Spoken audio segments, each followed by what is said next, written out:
busy. I know, the pain body. Welcome to the pain body, everybody. And next week is breaking free from the pain body, so I apologize already today for just talking about the pain body so much. But listen, one of the things that we talked about a few weeks ago was this idea of communities coming together to raise the consciousness.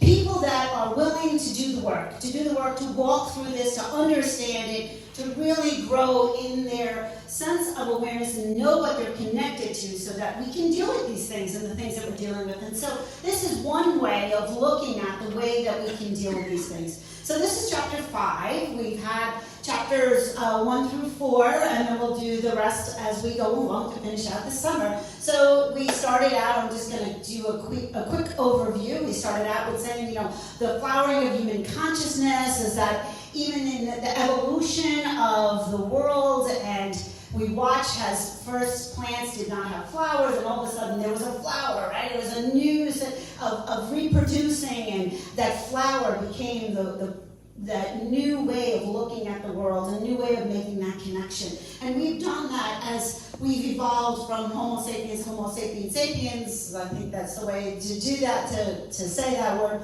But the idea of that, we keep evolving as a species. And one of the interesting things if you look at the book, The Coming into Spiritual Age, one of the interesting things that say about the evolution of humankind is that it was those species or those groups that had some sort of sacredness.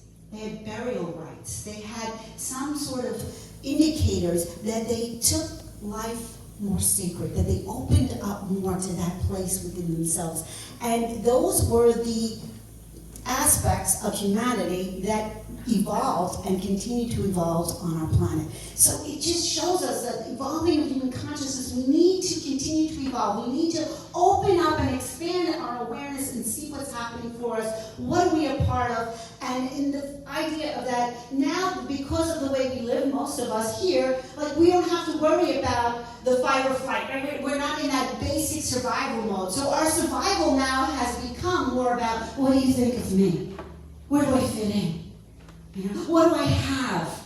How do you define me, right? So then we've come to that place now. So now we're moving into this idea, we're developing this sense of this ego, and this ego that is telling us that we're separate and we need to have, and then that ego now is at the core of it, is that whole idea of I have and you don't have, and that competition between each other and all that stuff that goes on. And then we bring it out now, the ego is like we're playing roles, right? Everybody's jumping into the roles that we play, and the ego's playing.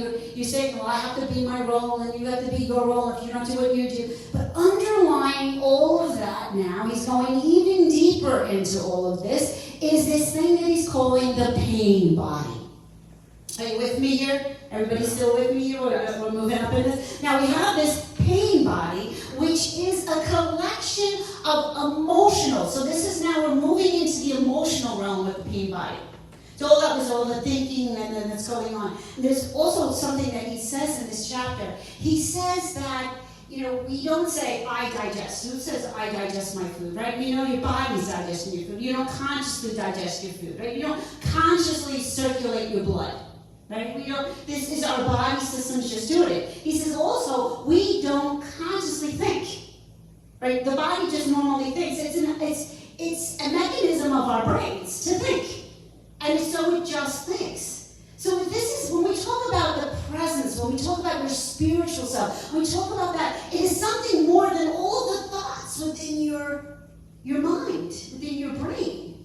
So thinking about that. So this pain body, though, is this, now you take those thoughts and you attach it to something in the body which is emotional, and you have these circumstances and situations in our lives where we didn't have the opportunity to express the emotion.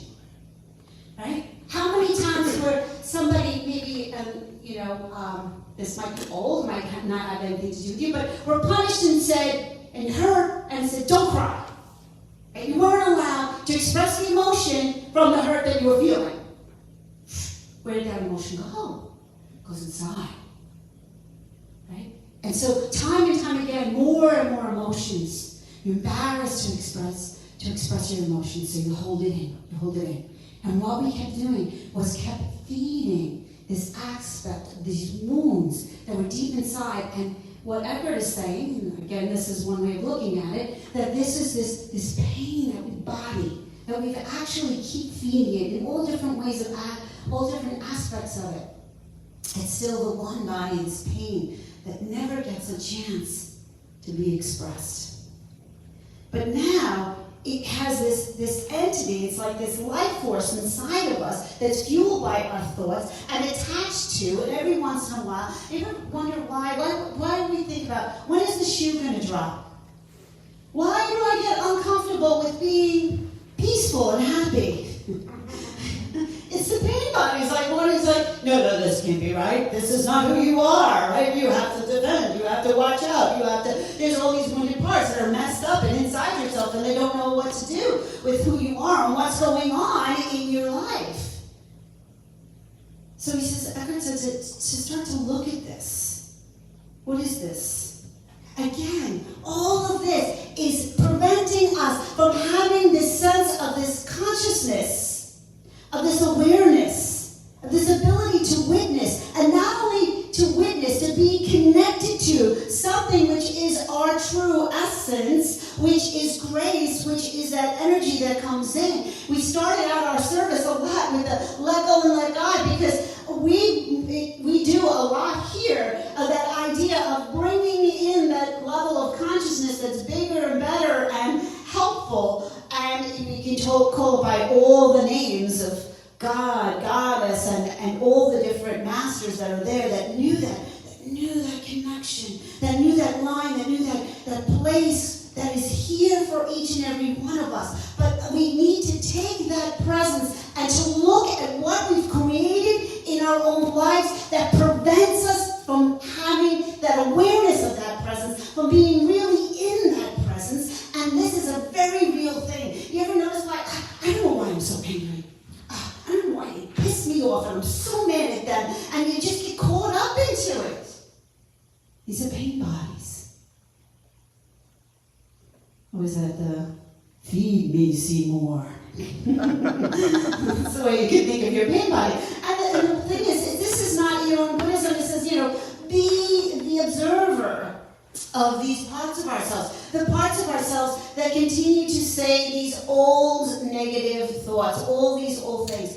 Because we can say it is what it is, but the pain body is not saying, no, it's not. It's not is what it is. You know what this feels like. They're not getting away with that. Nobody's going to take me for granted. Nobody's going to do this or that. Nobody's going to put me down. Nobody's not going to see how wonderful I am. Nobody's not going to see how much I struggle. Nobody's going to know how much whatever it is. Pain body.